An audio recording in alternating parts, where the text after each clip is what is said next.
حضرت میرے آپ سے دو سوال ہیں۔ پہلا سوال یہ ہے کہ مرزا صاحب آپ کے دلائل کا جواب کیوں نہیں دیتے؟ دوسرا، مرزا صاحب کہتے ہیں کہ حدیث نمبر 2812 بخاری شریف میں کہ اس میں تقتلہ الفئۃ الباغیہ کے الفاظ میں نے تو نہیں ڈالے، یہ تو بلکہ میرے والد صاحب کے پیدا ہونے سے پہلے بخاری میں موجود ہیں اور بخاری کی شروعات لکھی جا چکی ہیں۔ کسی کو خیال نہیں آیا کہ آج سے پہلے کسی کو پتہ نہیں تھا کہ یہ الفاظ بخاری میں ڈال دیے ہیں۔ 40-50 سال پہلے انہوں نے بخاری کا ترجمہ کیا، میری پیدائش سے بھی پہلے، ٹھیک ہے، اور ایون میرے والد صاحب کی بھی پیدائش سے پہلے۔ جی، پہلے سوال کا جواب تو یہ ہے کہ مرزا صاحب میرے دلائل کا جواب اس لیے نہیں دیتے کہ ان کے پاس میرے دلائل کا جواب نہیں ہے۔ اگر ہوتا ہو تو وہ دیتے، تو اس لیے میرے دلائل کا جواب نہیں دیتے۔ دوسری بات یہ کہ تقتلہ الفئۃ الباغیہ کے الفاظ بخاری شریف میں مرزا صاحب نے نہیں ڈالے، یہ بات ان کی ٹھیک ہے، ان کے والد صاحب نے بھی نہیں ڈالے، اور یہ بیچارے تو ڈال بھی نہیں سکتے، اس لیے ان بیچاروں کو تو عربی آتی نہیں ہے، کیسے ڈالیں بیچارے۔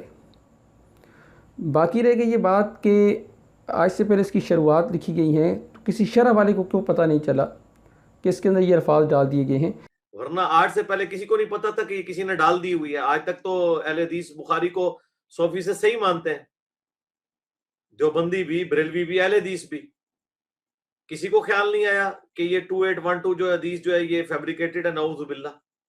بس میرے اٹھانے کی وجہ سے ان کو یہ نظر آ گیا کہ یہ کام غلط ہو گیا، ٹھیک ہے، نہیں پتہ چلا ہے۔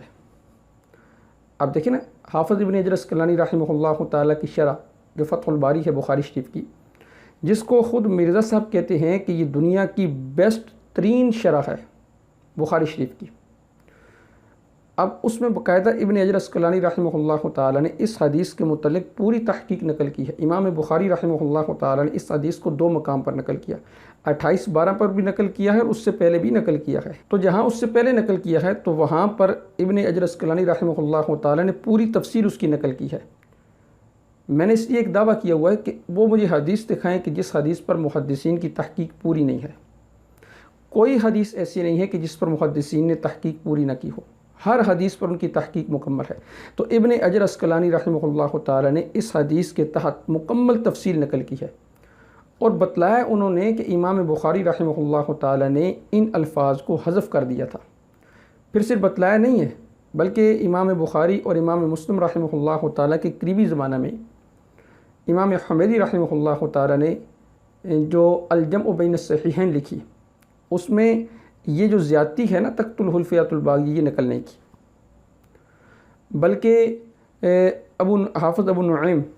الحداد رحمہ اللہ تعالیٰ نے جو صحیح بخاری کے اوپر مستخرج لکھی ہے نا، اس مستخرج کے اندر بھی نقل کیا کہ لم یذکر البخاری هذه الکلمہ، کہ اس کلمے کو امام بخاری رحمہ اللہ تعالیٰ نے نقل نہیں کیا ہے، بلکہ امام بہقی رحمہ اللہ تعالیٰ نے دلائل النبوہ کے اندر نقل کی کہ امام بخاری رحمہ اللہ تعالیٰ نے اصلاً اس روایت میں یہ ٹکڑا نقل نہیں کیا۔ تو محدثین تو اس حدیث کی تحقیق بیان فرماتے آئے ہیں۔ اب دوسری وجہ یہ کہ امام بخاری رحمہ اللہ تعالیٰ نے اس جملے کو حذف کیوں کر دیا تھا، تو اس کی وجہ بھی آگے ابن حجر عسقلانی رحمہ اللہ تعالیٰ نے نقل کی ہے کہ ابو سعید خدری رضی اللہ تعالیٰ عنہ کی جو یہ روایت ہے نا، وہ خود فرماتے ہیں کہ میں نے نبی اکرم صلی اللہ علیہ وسلم سے اس زیادتی کو نہیں سنا۔ جب امام بخاری رحمہ اللہ تعالیٰ کو پتہ چلا کہ یہ انہوں نے زیادتی نہیں سنی، تو امام بخاری رحمہ اللہ تعالیٰ نے اس کو حذف کر دیا۔ اور پھر اندر کیسے آئی، اس کے بارے میں ابن کثیر رحمہ اللہ تعالیٰ نے یہ بیان کیا ہے کہ اصل میں یہ حاشیے کے اندر تھی، تو کسی ناقل کی غلطی سے وہ حاشیے سے وہ کتاب کے اندر آ گئی ہے۔ تو ابن حجر عسقلانی رحمہ اللہ تعالیٰ، امام حمیدی رحمہ اللہ تعالیٰ، امام بہقی رحمہ اللہ تعالیٰ، ابو نعیم حداد رحمہ اللہ تعالیٰ اور مختلف محدثین نے بخاری شریف کے ان نسخوں کو سامنے رکھ کر یہ بات واضح کر دی تھی کہ امام بخاری رحمہ اللہ تعالیٰ نے اس ٹکڑے کو اپنی کتاب سے حذف کر دیا تھا۔ باقی رہ گئی یہ بات کہ پھر مرزا صاحب کو پتہ کیوں نہیں چلا، تو دیکھیں یہ اس بیچارے کا قصور نہیں ہے، ان کو اس معاملے میں معذور سمجھ لیں۔ اب وہ بات ساتھی یہ کہتے رہتے ہیں کہ جی آپ اس حدیث کی جو تشریح ہے فتح الباری کے اندر لکھی ہوئی ہے ابن حجر عسقلانی رحمہ اللہ تعالیٰ نے، وہ پڑھ کے سنا دیں۔ یہ بیچارہ کیسے پڑھ کے سنا دے، اس بیچارے کو تو عربی نہیں آتی،